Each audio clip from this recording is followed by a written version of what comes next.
바로 인사할까요? 반갑습니다. 은혜 받는 예배 됩시다. 교회에서 믿음이 소문나기로 유명한 집사님 한 분이 산을 오르면서 깊은 계곡에 가로놓인 외나무 다리를 건너게 되었습니다. 중간쯤 가다 보니 갑자기 다리가 심하게 흔들리기 시작합니다. 낭떠러지가 가득하니 이 집사님이 놀라서 하나님 앞에 기도합니다.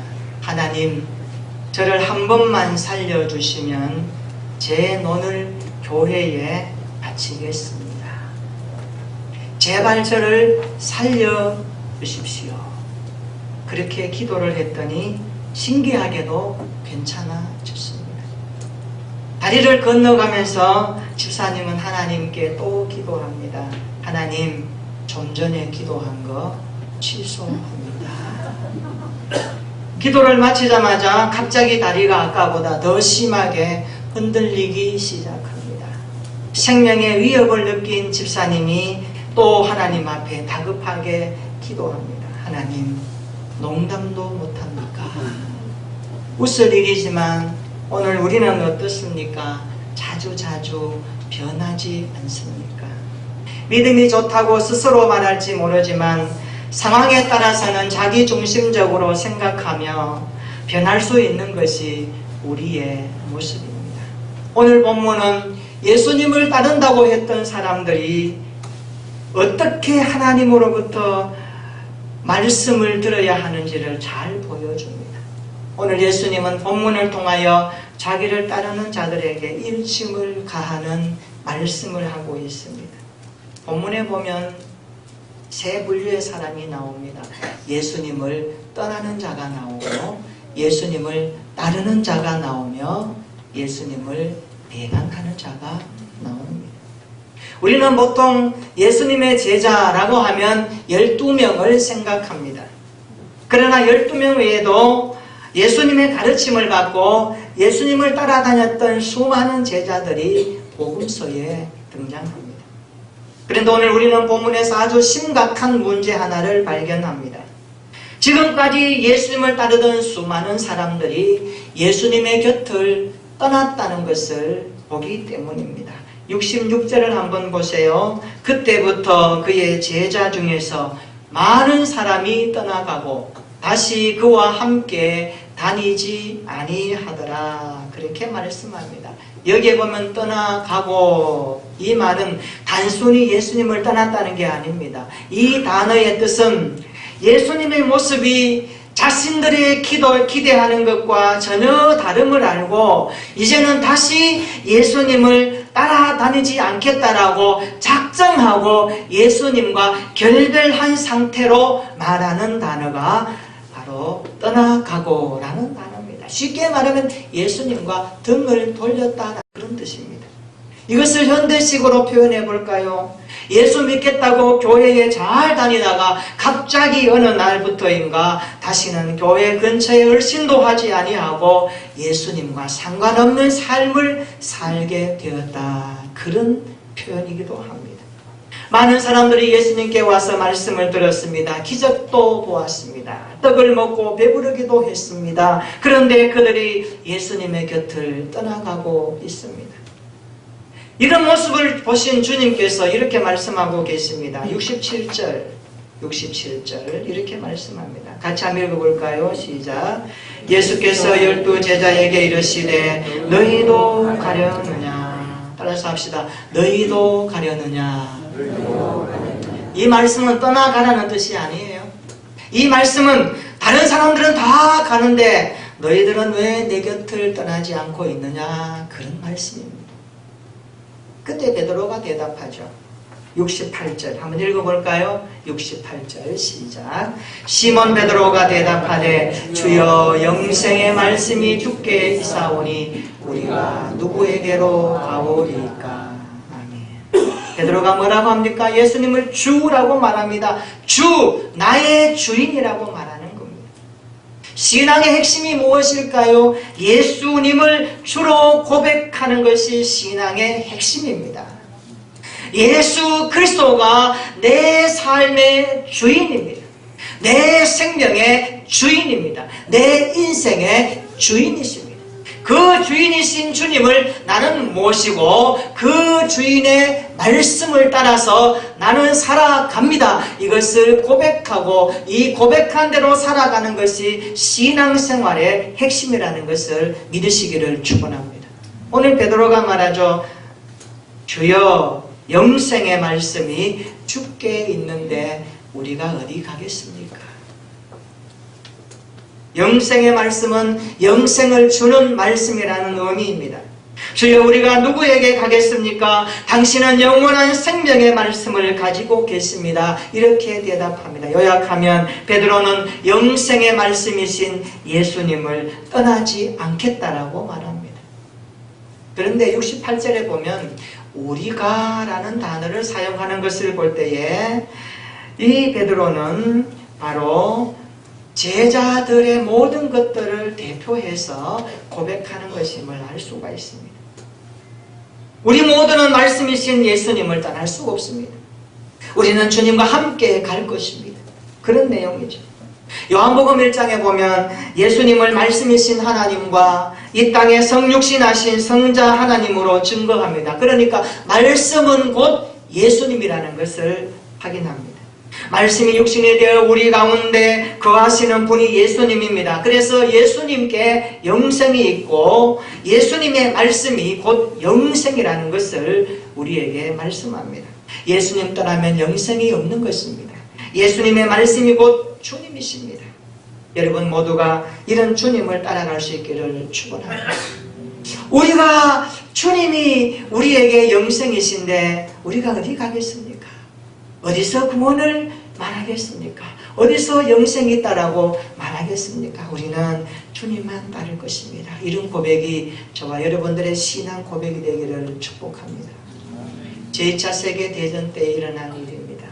미국 항공모함이 필리핀 해협을 지나가고 있었습니다.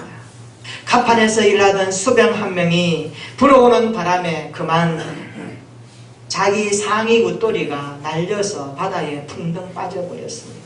그 순간 수병은 생각할 겨를도 없이 손살같이 바다에 몸을 던져서 자기 상의를 건졌습니다. 이 일 때문에 수십 대의 비행기와 많은 병거를 실은 항공모함이 급히 멈춰야만 했습니다. 긴급하게 구조선을 보내어서 이 수병을 구조해 내었습니다. 여기까지 일이 마무리되었으면 얼마나 좋을까요?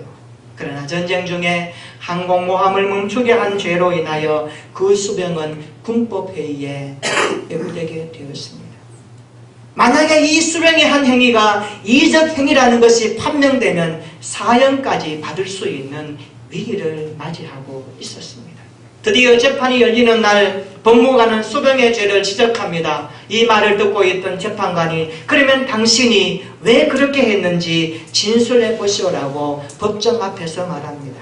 수많은 사람이 있는 자리에서 이 수병은 일어나서 이렇게 말합니다. 존경하는 재판장님, 저의 잘못으로 인해서 군작전에 지장을 드려서 정말 죄송합니다. 제가 물에 뛰어든 것은 옷을 구하기 위함이 아니었습니다.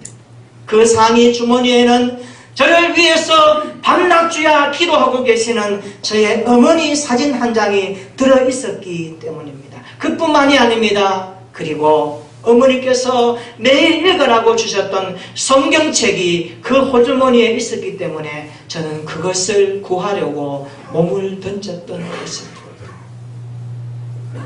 재판장이 이 수병의 진술을 듣고 나니까 판결을 내려야 되잖아요. 재판장은 사람들 앞에서 이렇게 말합니다.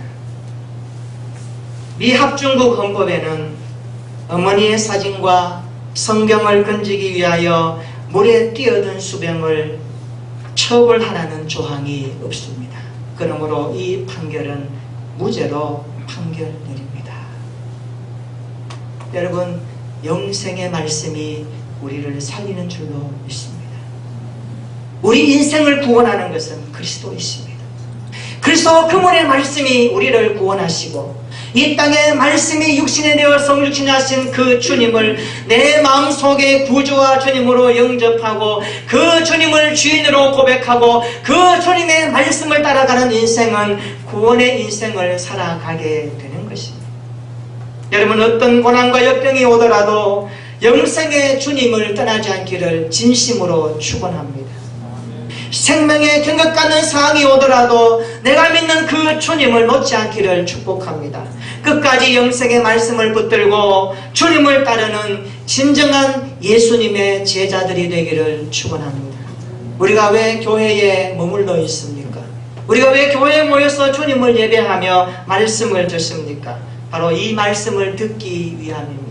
오직 나를 새롭게 하시는 말씀을 하나님은 교회에 주셨기 때문입니다. 교회는 어떤 곳입니까? 교회는 사람이 변화되는 곳입니다. 완전히 죄인으로 버림받은 한 인간이 하나님의 영광의 아들로 변화되는 곳이 교회입니다. 이런 변화가 교회에 있어야 됩니다. 그래서 신앙생활 잘하는 사람들은 세상 불신자들에게 이런 소리를 들어야 마땅하는 것입니다. 야, 저 사람 교회에 다니더만 정말 변했네. 저 사람이 믿는 교회라면 나도 한번 가보고 싶다. 이런 마음이 일어나게끔 우리가 믿음 생활 할 수 있어야 하는 것입니다. 여러분 어떻습니까? 지금까지 살아오시면서 저거 내가 알고 있는 이웃과 친구들로부터 야, 너는 정말 진짜 예수쟁이야. 넌 정말 교회 다니는 것이 행복하게 보여. 너가 믿는 예수님 나도 믿으면 안 되겠니? 이런 신앙생활의 매력을 주고 살아오시는지요? 아니면 야, 너 믿는 예수 별 볼 일이 없더라. 예수 믿는 사람 똑같이 죄 짓고 똑같이 세상 물결 따르는 거 보니까 별 볼 일 없네. 그런 비아냥거림 속에 사지는 않습니까? 오늘 예수님 곁에 있던 사람들 중에 떠나는 자가 있었고 따르는 자가 있었어요. 누가 제자일까요? 주님을 따르는 자가 제자입니다.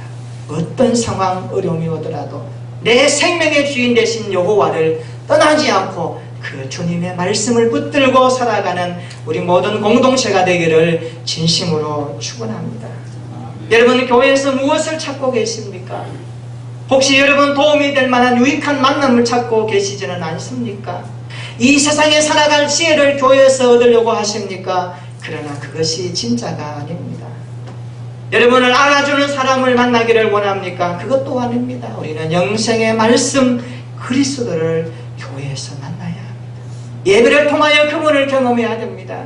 그래서 우리가 그분의 제자로 살아가는 것이 교회 생활의 본질이고 교회의 사명임을 알고 우리가 먹든지 마시든지 우리가 하는 일터에서 그분의 이름을 높여드리고 그분의 자녀답게 살아가는 복음의 향기를 드러내는 것이 선도의 본분인 줄로 믿습니다. 오늘 우리가 이 말씀을 앞에 놓고 너희도 가려느냐 이 주님의 말씀 앞에 반응해야 됩니다. 어떻게 반응할까요? 어떻게 반응하시겠습니까? 너희도 가려느냐? 주님, 영생의 말씀이 주님께 있는데 우리가 어디로 가겠습니까? 나는 힘들어도 피곤해도 내 삶의 모든 것들이 내 뜻대로 안 되어도 나는 주님을 버릴 수 없습니다. 나는 주님을 따르기를 원합니다. 그 주님이 내 앞에 계시는데 내가 어디에 가겠습니까? 이 진심 어린 고백이 여러분의 인격을 담고 여러분의 모든 것을 담아서 주님 앞에 고백할 수 있기를 축원합니다. 따라서 합시다. 주님, 영생의 말씀이 주님께 있는데 우리가 어디로 가겠나이까? 여러분 진심 어린 고백으로 주님을 따르기를 소망합니다. 영생의 말씀을 따르는 예수님의 제자가 진정한 제자이죠. 절대로 다른 것으로 예수님의 말씀과 대치하지 않는 사람이 그리스도인이요 거듭난 성도입니다. 나에게 손해가 와도 나에게 어려움이 와도 불이익이 와도 주님과 바꾸지 않는 믿음이 진짜 믿음 아닐까요? 오늘 본문과 연결된 48절에 보십시오. 예수님이 말씀하십니다. 나는 생명의 떡이니라. 50절에 말씀합니다. 나는 하늘에서 내려온 떡이다. 51절에 예수님은 살아있는 떡이라고 말씀합니다. 58절 보십시오. 이 떡을 먹는 자는 영원히 살리라. 할렐루야. 예수님을 생명의 떡으로 비유하는 것이 무엇일까요? 우리가 밥을 먹듯이 주님의 말씀을 먹어야 되는 것이고, 우리가 살아가면서 숨을 쉬듯이 매일 매 순간 주님의 은혜가 필요하다는 것 아니겠습니까? 내 힘과 능력이 있어도, 내 삶의 경험이 있어도 그것 다 필요한 것이 우리에게 좋을지 몰라도, 그러나 전적으로 우리 인생을 구원하지 못합니다. 그래서 우리는 날마다 생명의 말씀 양식인 주님이 필요하다고 고백할 때에 우리의 삶이 하나님의 뜻을 이룰 줄로 믿습니다. 오늘 저와 여러분들이 말씀을 허투루 듣지 마시다. 우리의 깊은 마음으로 담아 들으십시다. 귀를 세우고 들으십시다. 우리가 세상 가운데 살아갈 때에 무엇을 바라보고 살아가야 할까요? 누구 때문에 인생에 의미가 있다고 말할 수 있을까요? 어떤 일을 해야 우리의 삶에 복이 있다고 말할 수 있을까요? 여러분, 그리스도인들이라면 적어도 예수와 연관되지 않는 모든 것은 헛된다는 것을 깨달아야 합니다. 그리고 그것을 말하고 그렇게 살아내야 합니다. 이것이 시대에 주신 주님의 엄한 명령입니다. 초대교회 문서에 보면 바울이 로마 거리를 걸어갈 때에 오른쪽에는 누가가 있었고 왼쪽에는 데마가 걸어갔다고 하는 문헌들이 내려옵니다. 그 문헌을 읽어보면 바울이 복음을 전할 때, 하나님의 나라를 위해서 사역할 때에 누가와 데마는 많은 힘이 되었다라는 것을 알 수 있습니다. 그런데 로마의 차디찬 지하 감옥에서 마지막 죽음을 앞에 놓고 기다리고 있던 바울은 자신의 일생을 돌아보며 유언과 같은 편지 한 장을 디모데에게 보냅니다. 디모데 전서입니다. 거기 보면 바울은 이렇게 안타까움을 표현합니다. 데마는 세상을 사랑하여 나를 떠났도다. 그토록 바울 곁에서 힘이 되었던 그는 바울 곁에 없다고 말합니다. 그가 세상을 사랑했다라고 말합니다. 무슨 이유에 갔는지 성경은 모릅니다. 그러나 바울이 인생의 마지막을 앞에 놓고 자기 곁을 스쳐갔던 많은 사람들을 돌아볼 때에 적어도 이 사람만큼은 떠나지 않을 줄 알았는데 그가 내 곁을 떠났고 세상에 갔다는 것을 볼 때에 안타까워하는 마음을 디모데에게 전달하는 이유가 무엇일까요? 디모데야, 너가 목회할 때에 붙들어야 될 분은 예수 그리스도밖에 없다. 그분의 말씀밖에 없다. 세상 따르면 안 된다. 그건 아니겠습니까? 오늘 저와 여러분들이 이기적 발상에 따라서 주님을 따르지 마시기를 바랍니다. 혹시 나에게 어떤 혜택이 주어질까 하는 생각으로 주님을 따르지 맙시다. 구경 삼아 다니는 신앙생활도 하지 맙시다. 우리는 오직 주의 말씀을 따라가는 진정한 구원의 백성 되기를 축원합니다. 여러분, 베드로를 보십시오.